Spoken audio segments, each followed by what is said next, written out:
హౌస్లో టాస్క్ వచ్చేస్తుంది ఇవాళకి. అయితే ఇది టాస్క్ కాదండి, ఇది క్యాప్టెన్సీకి పోటీ. ఎస్, ఈసారి క్యాప్టెన్సీ ఎలా ఎంచుకుంటాము అన్నది మీ చేతుల్లోనే ఉంది అంటూ చక్కగా లెటర్లలో పంపిస్తాడు బిగ్ బాస్. అయితే దాన్ని కత్తిగారు చదువుతూ మీ ముందు ఒక బ్యాలెట్ బాక్స్ ఉంచుతాము. అందులో మీరు ఎవరైతే ఈ ముగ్గురిట్లో, మనకి గుర్తే ఉంది కదా, లాస్ట్ 1 వీక్ నుంచి బెస్ట్గా పర్ఫామ్ చేస్తున్నందుకు కెప్టెన్ బాధ్యతల్ని స్వీకరించడానికి ముగ్గురి పేర్లు నామినేట్ చేయబడింది. That is Mumaith, Adarsh and Karthika. So వీళ్ళు ముగ్గురు చాలా చక్కగా ఆడుతూ ముందుకెళ్తున్నందుకు గాను వీళ్ళు ముగ్గురుని ఈ వారం కెప్టెన్గా నియమించేందుకు పోటీ పడడానికి అర్హులుగా ప్రకటిస్తారు బిగ్ బాస్. అయితే ఈ ముగ్గురిని ఎలా సెలెక్ట్ చేయాలి అన్నదాన్ని పెద్ద సందిగ్ధంలో పడ్డట్టున్నారు బిగ్ బాస్ బయట.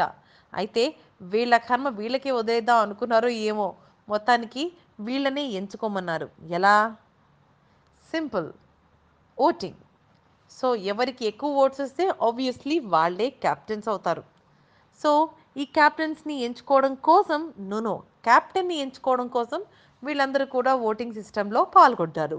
అయితే రిజల్ట్స్ ఇలా ఉన్నాయి. మొత్తానికి వరండాలో బయట బ్యాలెట్ బాక్స్ వేస్తారు, ఒక్కొక్కరుగా వెళ్ళి ఓట్లు వేస్తారు. అండ్ ఓట్స్ ఎవరికి వేస్తున్నారు, ఎందుకు వేస్తున్నారు, వీళ్ళ వల్ల ఏంటి లాభం, బిగ్ హౌస్కి ఏంటి లాభం అంటూ చెప్పుకొస్తారు. అయితే నేను బిఫోర్ ఓట్స్ కౌంటింగ్ చెప్పే ముందు అసలు ఎవరెవరు ఏం చేశారో చూద్దాం. కార్తిక అయితే యాజ్ యూజువల్గా సైలెంట్గా ఉంది, నాకు ఓటు వేయనంటే ఎవరిని కోరలేదు. ఇక ముమైత్ అయితే ఒక్కొక్కరి దగ్గరికి వెళ్ళి ఎమోషనల్గా తన గురించి చెప్తూ, నాకు ఇప్పుడు అవసరం డబ్బు అన్నట్టుగా కాకుండా, తను మా పేరెంట్స్ కానీ మా వాళ్ళు కానీ నా షో చూస్తూ ఉంటారు అన్నట్టు ఫ్యామిలీ మీదనే తను టాపిక్ డైవర్ట్ చేసింది. ఇక నాకున్న కోపాన్ని తగ్గించుకుంటాను, నన్ను కెప్టెన్ చేయండి అంటూ ఒక్కొక్కరికి తను వేడుకుంటుందన్నమాట. వెల్, ఎవరు ఎలా ఎంత కన్సిడర్ చేయాలో అంతే కన్సిడర్ చేస్తారు కదా తను ఎంత చెప్పినా కూడా. సరే, అది అలా ఉంది. ఇక ఆదర్శ్ కూడా ఎవరికి ఏమంత పెద్దగా నూరిపోయలేదు, నాకు ఓటేయండి నాకు ఓటేయండి అంటూ. Only Mumaith was campaigning all the day. Well, మొత్తానికి ఓటింగ్ ఫినిష్ అయిపోయింది. రిజల్ట్స్ తోటి ప్రిన్స్ మన ముందుకు వచ్చాడు. వై? బికాస్ ప్రిన్సే కదా మరి ఇప్పుడు కెప్టెన్, అందుకని. వెల్, ఇప్పుడు తన చేతిలో ఉన్న ఈ బ్యాలెట్ బాక్స్ రిజల్ట్స్తో ఏమన్నాడంటే, కెప్టెన్గా లీస్ట్లో ఉంది కార్తిక. అలాగే ఓకేగా అంటే కొంచెమే తేడాతోటి ఉన్నారు సెకండ్ రన్నర్ అప్గా ముమైత్. ఇక థర్డ్ ఆదర్శ్కి ఎక్కువ ఓట్స్ పడటంతో ఇక ఆదర్శ్ ముఖం చూడాలి, వెలిగిపోతుంది. అంటే న్యూట్రల్గానే ఉంటాడు, కాకపోతే ఎస్ కెప్టెన్ అయ్యాడు కదా, ఆ ఖుషి కాస్త సెలబ్రేట్ చేసుకుంటున్నాడు. అందరూ కూడా కంగ్రాట్స్ అంటూ ఆదర్శ్ని పొగడ్తలతో ముంచేస్తేస్తారు. వెల్, ఇది ఇలా ఉంటే ముమైత్ మాత్రం అంత ఈజీగా తీసుకోలేదు.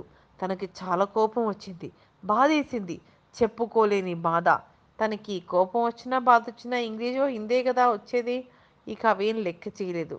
తను లిటరలీ ఏడ్ చేసింది, నాకెందుకు ఓట్ చేయలేదు, నేను సరైన దాన్ని కాదా, నేను అందరినీ పేరు పేరున వెళ్ళి అడిగితే నన్ను ఒక్కరు కూడా ఓట్ చేయలేదు,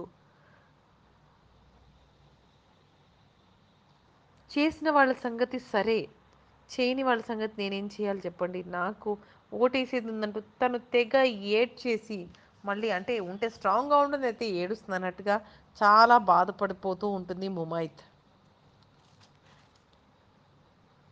ఇక అప్పటికి ధనరాజ్ కూడా ముంబై దగ్గరికి ఇచ్చి ఓదారుస్తూ ఉంటాడు. అలా కాదు, ఇలా క్యాప్టెన్సీ అంటే మామూలు విషయం కాదు, అన్ని ఫీల్డ్స్లోనూ జాగ్రత్తగా ఉండాలి, సే కోపం రాకూడదు, చాలా ఓపిక ఎక్కువ ఉండాలి, చాలా ప్రేమగా మెసులుకోవాలంటూ ధనరాజ్ ఎంత చెప్పినా కూడా ముంబైకి సరిగ్గా వినిపించదు. బట్ ఏం చేస్తాం, she's upset in today's Bigg Boss. Latest news. For more updates on anything happening in Tollywood, please like, share and subscribe to Tollywood Latest News.